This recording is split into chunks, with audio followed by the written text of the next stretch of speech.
So we have Advocate Parthasarthi, and he is actually computer engineer. Okay, and he was doing business. He is also a computer engineer. He is also rather he is also a computer engineer, and he was doing a business. But he came to Mahaseva, Maharashtra Society Welfare, as a vice president.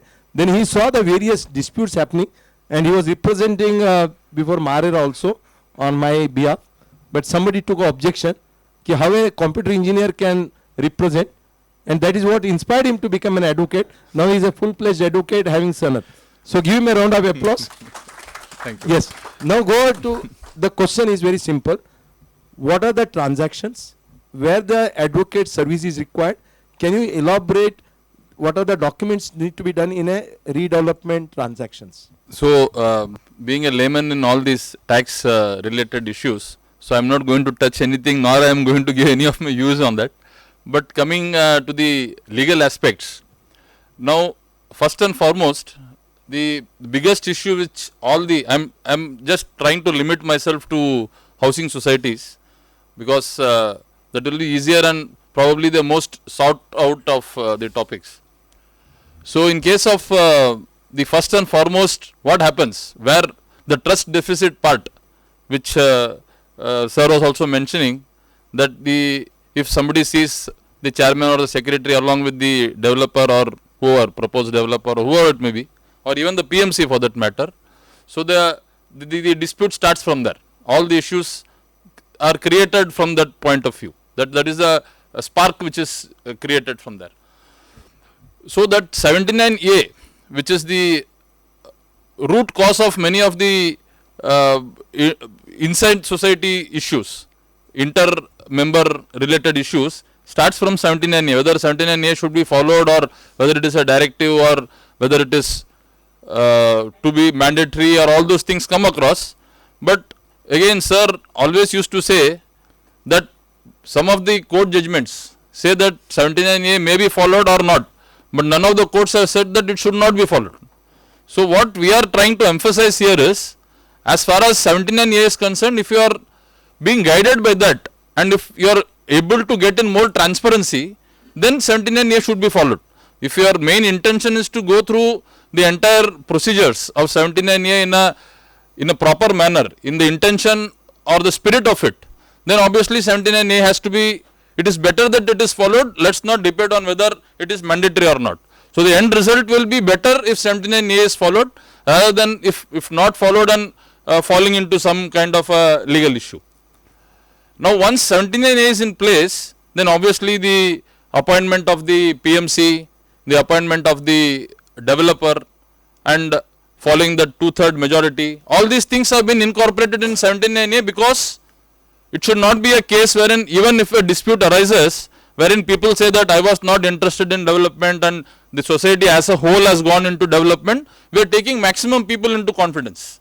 The 2/3 majority is basically to bring in to show evidently show that most of the people, more than 2/3, 67-70% of the people were interested, and hence let's not talk about minority, let us talk about the majority people taking a decision of going in for redevelopment.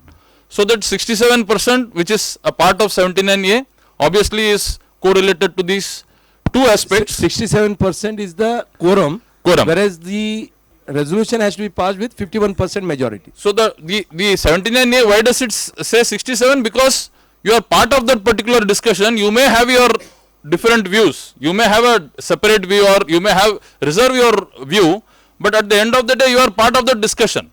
So there was a healthy discussion which happened.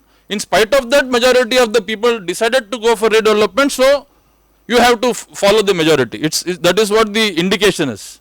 So now, having said that, in these two meetings, that is a meeting which for appointment of the PMC and the meeting for appointment of the developer, the 2/3 quorum has been mentioned there. So these two aspects are the main aspects as far as redevelopment is concerned. So this 79A plays a major role there.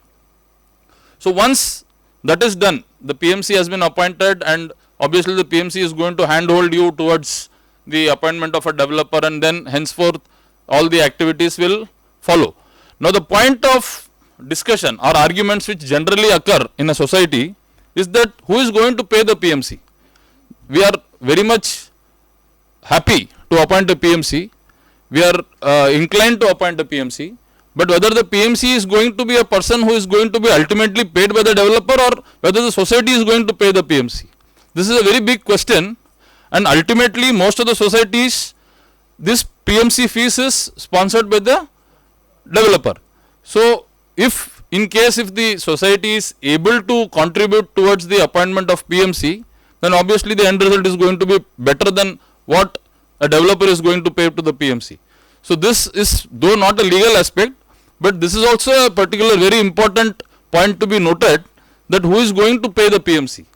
So that it is not, that should not be the point of rejection of a PMC, but we have to see ways and means by which the PMC is paid directly by the society and not by the developer. This probably, my personal opinion is, the developer should not be involved in any kind of activity related to the PMC. I don't know, sir, will agree to that or not, but it may be required.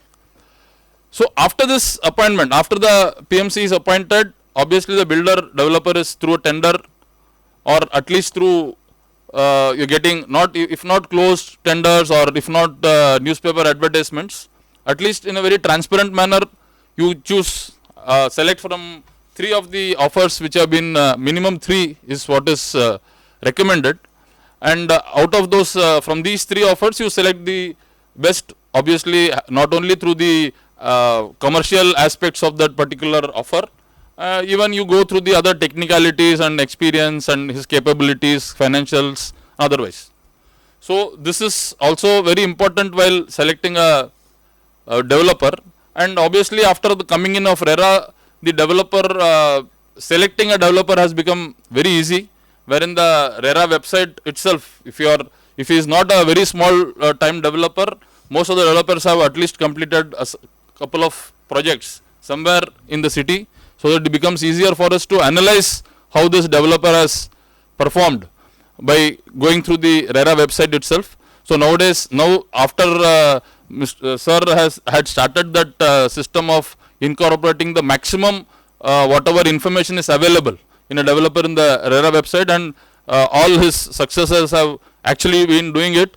So we have a very strong RERA website which is giving entire information about the developer and his activities and his accomplishments. So that will be a very good place or area wherein we can go and we can analyze developers as per his different projects and then select the developers.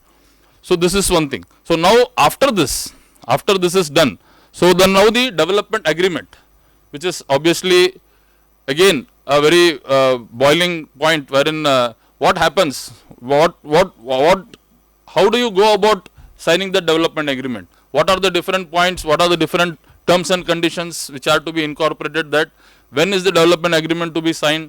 What are the disclosures which need to be made there? And along with that, the permanent alternate accommodation agreement. So when that PAAA has to be signed, whether it has to be done at the time of vacating the premises, or afterwards, or before entering the new flat. So all these things there are big question marks on this, but the preferred whatever option of getting into development agreement obviously will be done once the developer is appointed, but the PAAA should be also be done preferably before vacating your old premises, because that is the stage when your earlier developer or your earlier flat is going to be demolished. So the document which you are holding at present, the agreement for sale or your deed which you are holding at present, is not going to represent anything now. So there is no property available against that particular development or that particular agreement for sale.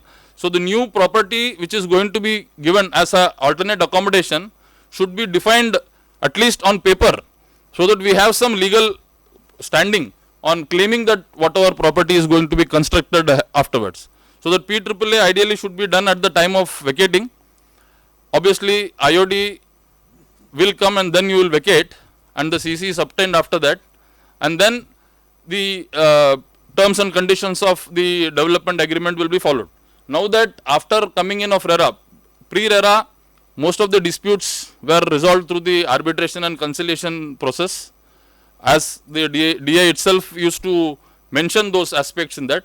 Now the after all the projects which are now registered with RERA and after post 2017, the RERA is the forum where all the disputes need to be redressed. Even the RERA rules say that there is a particular format which has been provided there for the agreement for sale, which has to be entered with the home buyers.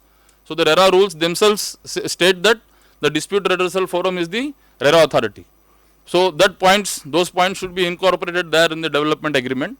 And once the development procedures move ahead, then obviously the PMC is there to handhold and proceed till we complete and achieve our milestone.